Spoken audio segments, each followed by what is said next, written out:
আসসালামু আলাইকুম রহমতুল্লাহি ওবরাকাতু ইন্নাল হামদুলিল্লাহ ওয়াসসালাতু ওয়াসসালামু আলা নবিয়িনা মুহাম্মদ ওয়া আলা আলিহি ওয়া সাহবিহি আজমাইন। প্রিয় দর্শক শ্রোতা, আল্লাহ রাব্বুল আলামিন এই পৃথিবীতে সকল সৃষ্টিজীবকে আল্লাহ রাব্বুল আলামিনকে একমাত্র সৃষ্টিকর্তা লালন পালনকারী হিসেবে মানার যে মন মানসিকতা সেই ফিতরতের উপরই সৃষ্টি করেছেন। এই মর্মে আল্লাহ রাব্বুল আলামিন বলেন, ফাআকিম ওয়াজহাকা লিদ-দীনি হানিফা ফিতরাতাল্লাহিল্লাতী ফাতারান নাস আলাইহা। অতঃপর তুমি একনিষ্ঠভাবে সেই ধর্মের প্রতি দাবিত হও যে ধর্মের ফিতরতের উপর আল্লাহ রাব্বুল আলামিন মানুষকে সৃষ্টি করেছেন। আল্লাহ রাসূল সাল্লাল্লাহু আলাইহি সাল্লাম ইরশাদ করেন, কুল্লু মাউলুদিন ইউলাদু আলাল ফিতরা, অর্থাৎ প্রত্যেক নবজাতক শিশু ফিতরতের উপরই জন্মগ্রহণ করে। ফাআবওয়াহু ইউহাউইদানি আও ইউনাসসিরানি আও ইউমাজ্জিসানি, তার পিতামাতাই তাকে ইহুদি, খ্রিস্টান বা অগ্নিপূজক বানিয়ে থাকে। অতএব কোরআন এবং সুন্নাহ দ্বারা একথাই প্রমাণিত, প্রত্যেক নবজাতক ফিতরতের উপর অর্থাৎ আল্লাহ রাব্বুল আলামিনকে মানার যে ফিতরত, যে তৌহিদের উপরই জন্মগ্রহণ করে।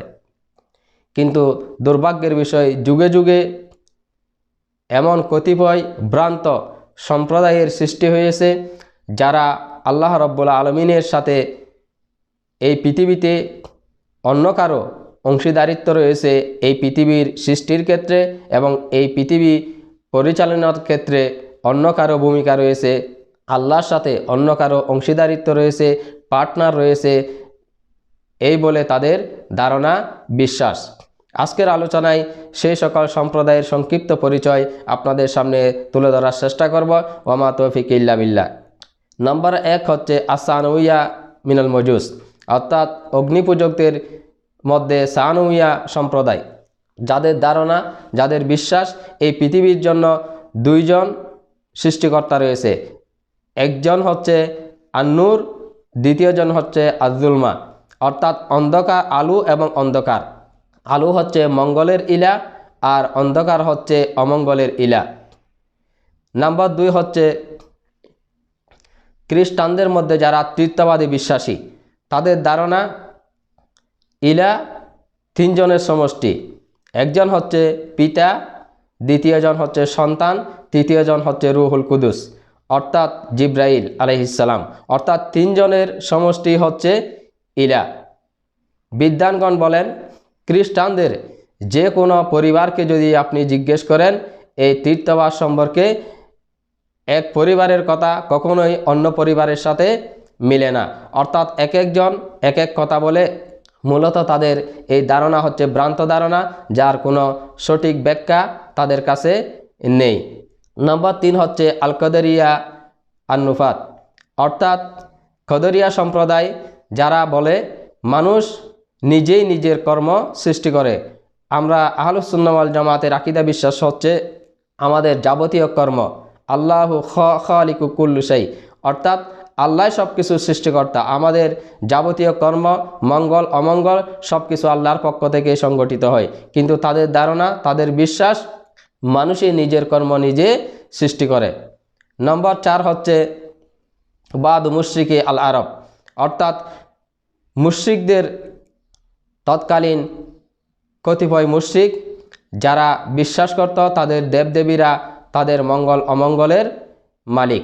নাম্বার 5 হচ্ছে গুলাতুস সুফিয়া, অর্থাৎ সুফিদের মধ্যে যারা মারাত্মক অতিরঞ্জনকারী এবং বাড়াবাড়ি যারা করে, তাদের ধারণা তাদের আউলিয়াগণ সালিহিন যারা রয়েছে, অলিয়া উলিয়াগণ অদৃশ্যের বিষয়ে তারা খবর রাখেন, এই পৃথিবী পরিচালনায় তাদের ভূমিকা রয়েছে।